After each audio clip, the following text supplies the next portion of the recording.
اسرائیل اذکروا نعمتی التی انعمت علیکم وانی فضلتکم علی العالمین۔ محترم سامعین کرام، جیسے کہ کل کے درس میں سورۃ البقرہ کی چند آیتوں کی تفسیر آپ کے سامنے بیان کیا گیا تھا، اسی کے آگے سے چند چیزیں میں بیان کرنے کی کوشش کروں گا۔ میں کل بات ختم کیا تھا آدم علیہ السلام کی قصے پر۔ اس کے بعد اللہ رب العالمین بنی اسرائیل والوں کا واقعہ ذکر کر رہا ہے، یعنی یہودیوں کا تذکرہ اللہ رب العالمین وہاں سے کر رہا ہے۔ آیت نمبر 40 سے 73 آیت، یعنی 40 سے لے کر 73، 33 آیت میں اللہ رب العالمین بنی اسرائیل والوں کا تذکرہ کر رہا ہے، یعنی بنی اسرائیل کی فضیلت کیا ہے، ان کے بیجا اعتراض کیا تھے، ان لوگوں نے کن کن چیزوں کا مطالبہ کیا، اور موسیٰ علیہ السلام کی نصیحت اور بنی اسرائیل کا انجام کیا ہوا۔ اللہ رب العالمین یہ بنی اسرائیل جو ہیں، بنی اسرائیل معنی آپ جانتے ہیں کیا ہوتا ہے؟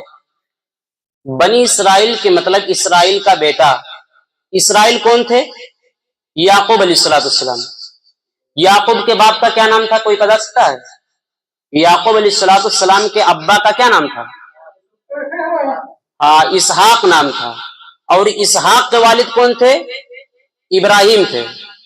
اور ابراہیم سے دو بیٹے تھے، ایک اسحاق اور ایک اسماعیل۔ اور اسحاق کے بیٹے یعقوب، یعقوب کے بیٹے یوسف علیہ السلام۔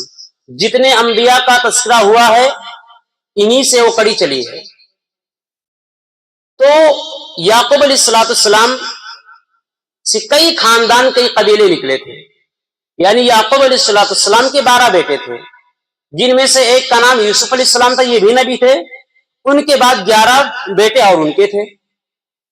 وہی سے اللہ رب العالمین نے کہا بنی اسرائیل کے بارے میں، اللہ رب العالمین کہتا ہے یا بنی اسرائیل اذکروا نعمتی التی انعمت علیکم وانی فضلتکم علی العالمین، کہ بنی اسرائیل کے بیٹو، تم لوگ اس نعمت کو یاد کرو جو اللہ رب العالمین نے تم پر کیا تھا۔ یہ اتنی چہیتی قوم تھی اللہ رب العالمین کی، بہت محبوب قوم تھے، بہت پسندیدہ لوگ یہ تھے۔ اللہ رب العالمین نے کہا وَأَنِّي فَضَّلْتُكُمْ عَلَى الْعَالَمِينَ، میں نے پوری جہان والوں پر ان کو فضیلت دی تھی، بہت قریب تھے اللہ رب العالمین سے۔ لیکن انہوں نے ایسا کارنامہ انجام دیا کہ اللہ رب العالمین نے ان سے ان کی تمام نعمتوں کو چھین لیا۔ انہیں اللہ رب العالمین نے بنا بنایا کھانا، اللہ رب العالمین من و سلوہ نازل کرتا تھا، اور اللہ رب العالمین نے کہا تھا کہ تم اس کو اسٹور مت کرنا، اکٹھا مت کرنا، ورنہ تم پر عذاب آ جائے گا۔ اللہ رب العالمین نے من و سلوہ جیسی نعمتیں دی، ان لوگوں نے اس کی بھی ناقدری کی۔ اللہ رب العالمین موسیٰ علیہ السلام سے لوگ کہنے لگے اے موسیٰ، آپ اپنے رب سے کہہ دیجئے وَإِذْ قُلْتُمْ يَا مُوسَىٰ لَن نَّصْبِرَ عَلَىٰ طَعَامٍ وَاحِدٍ فَادْعُ لَنَا رَبَّكَ يُخْرِجْ لَنَا مِمَّا تُنبِتُ الْأَرْضُ۔ انہوں نے کہا موسیٰ علیہ السلام سے کہ اپنے رب سے کہیے، کیا کہیے؟ ہمیں کچھ اور چیزیں چاہیے، مما تنبت الارض، وہ چیزیں چاہیے جو زمین سے نکلتی ہے۔ کیا مانگا تھا انہوں نے؟ پیاز، لہسن، ککڑی، کھیرا، انہوں نے ان چیزوں کا مطالبہ کیا۔ بہترین کھانے کو چھوڑ کر انہوں نے یہ تمام چیزیں مانگنی شروع کی۔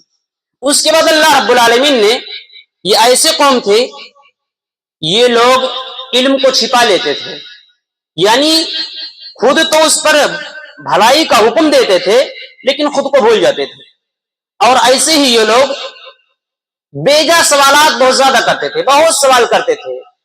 اللہ رب العالمین نے انہیں کہا تھا فی السبت، سبت مانے ہوتا ہے یوم السبت، یعنی سنیچر کا دن۔ سنیچر کے دن اللہ رب العالمین نے ان لوگوں کو مچھلی کا شکار کرنے سے منع کیا تھا۔ کہا تھا کہ تم لوگ ہفتے کے 6 دن میں مچھلی کا شکار کرنا، لیکن 7ویں دن مچھلی کا شکار مت کرنا۔ ابن کثیر وغیرہ نے اس کو ذکر کیا ہے، قرآن کی آیت بھی ہے۔ تو انہوں نے کیا حربہ اپنایا؟ ہفتے میں 6 دن مچھلیاں اوپر نہیں آتی تھی، سنیچر کے دن اللہ رب العالمین ان کا امتحان لینے کے لیے اوپر کر دیتا تھا۔ لالچ کر دے کر وہ لوگ للچاتے تھے، انہوں نے کہا کیوں نہ ہم ایک حربہ اپنایا جائے، ڈائریکٹ ہم تالاب سے شکار نہیں کریں گے، ایسا کرتے ہیں کہ یہاں گڑھا ہے اور یہاں پر ہم لوگ ایک گڑھا اور کھود دیتے ہیں اور بیچ میں نالا نکال دیتے ہیں، تو ہوگا کیا جب نالا ہو جائے گا تو اسی کے ذریعے سے مچھلیاں نکل کر اس نالے میں چلے آئیں گے، تو اللہ رب العالمین کو حکم کی ناقدری بھی نہیں کریں گے۔ تو انہوں نے عقل لگائی، اللہ تعالیٰ نے کہا تھا کہ مت کرنا ایسا، انہوں نے نہیں مانا، تو اللہ رب العالمین نے انہی لوگوں میں سے کچھ لوگوں کو بندر اور سور بنا دیا، خنزیر بنا دیا اللہ رب العالمین نے ان کی اس برے کاموں کی وجہ سے۔ اس کے بعد اللہ رب العالمین گائے کا تذکرہ کر رہا ہے، اسی وجہ سے اس سورت کا نام سورۃ البقرہ کا نام گائے پڑا، یعنی سورۃ البقرہ، کیونکہ گائے کا قصہ یہاں ہے۔ کچھ آیتوں میں اللہ رب العالمین نے گائے کا تذکرہ کیا۔ جانتے ہیں یہ لوگ سب سے پہلی قوم ہے جنہوں نے بچڑے کی عبادت کی تھی، اس سے پہلے کوئی گائے کی پوجا نہیں کرتا تھا، یہی سب سے پہلی قوم ہے جنہوں نے گائے کی پوجا کی شروعات کی تھی۔ انہوں نے کہا، اللہ رب العالمین نے کہا تم ایک گائے کو ذبح کرو، انہوں نے اللہ تعالیٰ سے سوال کرنے لگے، اللہ گائے کتنی بڑی ہونی چاہیے، چھوٹی ہو کہ بڑی ہو، ناٹی ہو کہ لمبی ہو، اس کا رنگ کیسا ہو، وہ کھیت میں کام کرنے والی ہو کہ نہ، بے سوال انہوں نے کیا۔ اللہ رب العالمین نے اس کے بدلے پھر انہیں عذاب دیا۔ پھر اللہ رب العالمین نے آگے ان کا انہی یہودیوں کا تذکرہ کر رہا ہے، آیت نمبر 83 سے 86 میں ان لوگوں کو یہ تذکرہ کر رہا ہے کہ اللہ رب العالمین سے عہد و پیمان کیے تھے اور اس کو توڑ دیتے تھے۔ اللہ رب العالمین نے کہا وَإِذْ أَخَذْنَا مِيثَاقَ بَنِي إِسْرَائِيلَ لَا تَعْبُدُونَ إِلَّا اللَّهَ، اللہ نے کہا تھا یہ لوگ اللہ سے، اللہ نے کہا لو، انہوں نے کہا، اللہ رب العالمین نے ان سے کہا تھا کہ تم والدین کی نافرمانی نہ کرنا، وَإِذْ أَخَذَ اللَّهُ مِيثَاقَ بَنِي إِسْرَائِيلَ لَا تَعْبُدُونَ إِلَّا اللَّهَ وَبِالْوَالِدَيْنِ إِحْسَانًا، کہ اللہ رب العالمین کی عبادت کرنا، والدین کے ساتھ حسن سلوک کرنا، نماز قائم کرنا، زکوٰۃ ادا کرنا، لوگوں کے ساتھ صلہ رحمی کرنا، یتیموں کی مدد کرنا، ان لوگوں نے ان تمام چیزوں کو چھوڑ دیا۔ پھر اللہ رب العالمین آگے کہہ رہا ہے کہ ایسی قوم تھی یہ لوگ انبیاء کو قتل کر دیتے تھے، انبیاء کو ستاتے تھے، ان کا خون بہاتے تھے، یہ ایسی قوم تھی۔ جہاں یہ محبوب قوم تھی اللہ رب العالمین کے نزدیک، وہیں پر یہ مظلوم ہو گئی، وہیں پر اللہ رب العالمین نے تمام نعمتوں کو چھین کر اس کو دوسری جگہ کر دیا۔ تو یہاں اللہ رب العالمین نے یہود کا تذکرہ کیا۔ اس کے بعد اور آگے چلتے ہیں، اللہ رب العالمین نے جہاں بھی قرآن میں نبی کا نام ذکر کیا وہاں صرف محمد نہیں کہا، اللہ رب العالمین نے کیا کہا؟ محمد الرسول اللہ، پیار سے محبت سے اللہ رب العالمین نے اپنے نبی کا نام لیا۔ صحابی تھے جو اللہ کے نبی صلی اللہ علیہ وسلم کے پاس آتے تھے، قرآن میں ایک لفظ ہے راعینا، راعینا لفظ ہے، راعی ہوتا ہے نگہبان، اس کے مطلب صحابہ آتے تھے کہنے تھے اے میرے نگہبان ہماری باتوں کو سن لیجئے، لیکن یہود آئے اور کہنے لگے راعینا کو ہٹا کر راعینا کر دیے، راعینا عین کے بعد انہوں نے یا بڑھا دیا، اس کے معنی ہوتا ہے چرواہے۔ نبی صلی اللہ علیہ وسلم کو برے القاب سے انہوں نے پکارنا شروع کیا۔ اللہ رب العالمین نے کہا یا ایھا الذین آمنوا لا تقولوا راعینا وقولوا انظرنا، اے لوگو تم اللہ کے اپنے نبی کو راعینا مت کہو بلکہ کہو انظر، میری بات کو سنو۔ تو نبی صلی اللہ علیہ وسلم کو کے نام کو ایک بگاڑ دیے تھے، تو اللہ رب العالمین نے کہا نبی کو پیار سے بلاؤ۔ اس کے بعد اللہ رب العالمین نے انہی یہودیوں کا تذکرہ کرا۔ یہ یہودی کہتے تھے اور نصارہ کے لوگ ہم جنت میں جائیں گے، ہم لوگ جنت میں جائیں گے، یہودی کہتے تھے ہم جنت میں جائیں گے، نصارہ کہتے تھے ہم جنت میں جائیں گے اور ہمارے علاوہ کوئی جنت میں نہیں جائے گا۔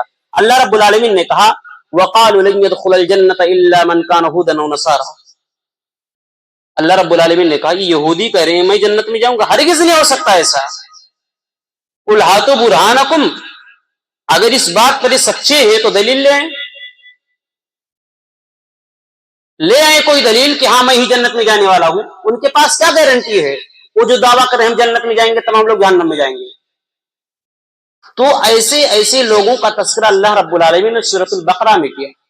اس کے بعد اللہ رب العالمین نے ذکر کیا سب سے بڑا ظالم کون ہے۔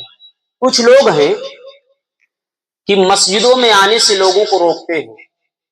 اللہ رب العالمین نے کہا وَمَنْ أَظْلَمُ مِمَّنْ مَنَعَ مَسَاجِدَ اللَّهِ أَنْ يُذْكَرَ فِيهَا اسْمُهُ وَسَعَىٰ فِي خَرَابِهَا، کہ اس سے بڑا ظالم کون ہو سکتا ہے جو ایک بندے کو مسجد میں آنے سے، نماز پڑھنے سے روکے